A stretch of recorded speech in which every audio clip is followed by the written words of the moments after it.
नमस्कार दोस्तों, आज हम बात करेंगे गणतंत्र दिवस के बारे में। गणतंत्र दिवस हर साल 26 जनवरी को भारतीय संविधान को अपनाने के उपलक्ष्य में मनाया जाता है और सभी साथियों को गणतंत्र दिवस की हार्दिक शुभकामनाएं। 2023 में आपका 74वां गणतंत्र दिवस मनाया जा रहा है, जो 1950 में इसी दिन लागू हुआ था।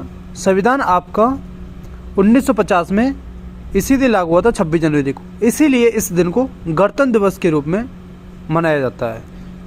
बात करते हैं कि संविधान देश का सर्वोच्च कानून है और नागरिकों से इसका पालन करने की अपेक्षा की जाती है।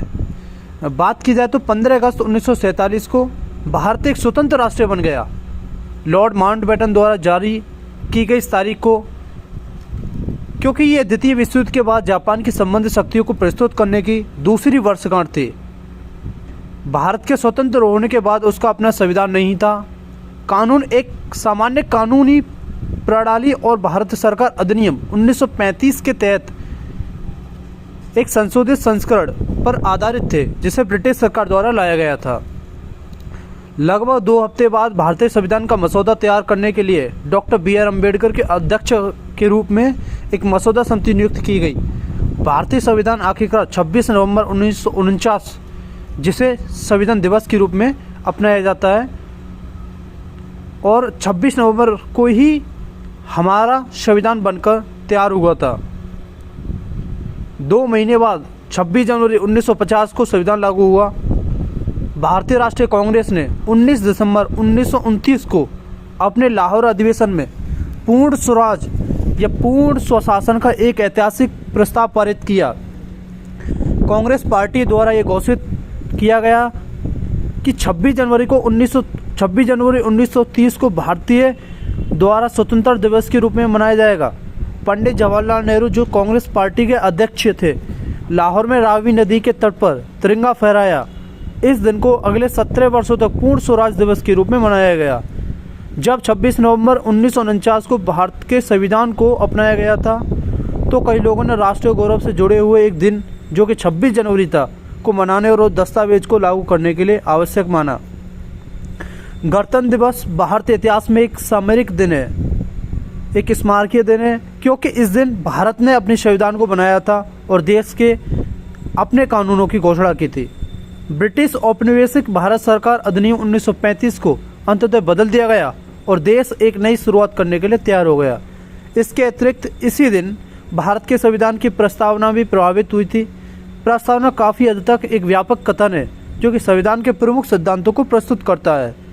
इस दिन भारत ने औपनिवेशिक व्यवस्था के अंतिम अवशेषों को त्याग दिया और एक संप्रभु लोकतांत्रिक गणराज्य बनकर एक नई सुबह की शुरुआत की। यह दिन हमारे लोकतंत्र और गणतंत्र के मूल्यों को याद करने के अवसर है। हमारे समाज और हमारी सभी नागरिकों के बीच स्वतंत्रता, बंधुत्व और समानता के प्रति हमारी प्रतिबद्धता की पुष्टि करता है। यह दिन एक विशाल राष्ट्र की इच्छा का जश्न मनाता है, जो कि विविधता में एक भारत की एकता का एक और उदाहरण देते हुए एक ही संविधान के माध्यम से शासित होना चाहता है। भारतीय लोकतंत्र के लिए बात की जाए कि हालांकि भारत ने दुनिया में सबसे तेज से बढ़ती अर्थव्यवस्थाओं में से एक के रूप में अपना स्थान बनाया है, लेकिन ये विकास के नाम पर बहुत कुछ खो देता है। गरीबी वर्तमान भारत की सबसे बड़ी चुनौती बनी हुई है। अधिकांश लोग गरीबी रेखा से नीचे रहते हैं और अमीर और गरीब के बीच एक बड़ी खाई है। विषम महिला अनुपात, कुछ आर्थिक अवसरों, मजदूरी में असमानता, हिंसा, कुपोषण आदि के साथ लैंगिक भेदभाव सब स्तरों पर बना हुआ है। सांप्रदायिकता और धार्मिक कट्टरवाद ने भारत में बहुत खतरनाक रूप धारण कर लिया है। ये भारत की राष्ट्रवादी पहचान का एक अपमान है। इसकी विकसित धर्मनिरपेक्ष संस्कृति लेके एक दुखद झटका है। भारतीय लोकतंत्र भी क्षेत्रवाद से संघर्ष करता है, जो मुख्य रूप से क्षेत्रीय असमानता और विकास में असंतुलन का परिणाम है। राज्य के भीतर असमानता की निरंतर भावना उपेक्षा, अभाव और भेदभाव की भावना पैदा करती है। लोकतंत्र की सबसे श्रेष्ठ अभिव्यक्ति के रूप में काम करने वाले चुनाव राजनेताओं और राजनीतिक दलों द्वारा धन और बाहुबल के दुरुपयोग से प्रभावित होते हैं। अधिकांश राजनेताओं के खिलाफ आपराधिक मामले लंबित हैं। चुनाव के लिए धन का स्रोत संदिग्ध बना हुआ है। बात की जाए संप्रभु लोकतांत्रिक गणराज्य के बारे में, तो संप्रभु शब्द का तात्पर्य है कि भारत ने ना तो किसी के अन्य राष्ट्र का आश्रित है और ना ही किसी अन्य राष्ट्र का प्रभुत्व है, बल्कि एक स्वतंत्र राज्य है। इसके ऊपर कोई अधिकार नहीं है और यह अपने मामलों का संचालन करने के लिए स्वतंत्र है।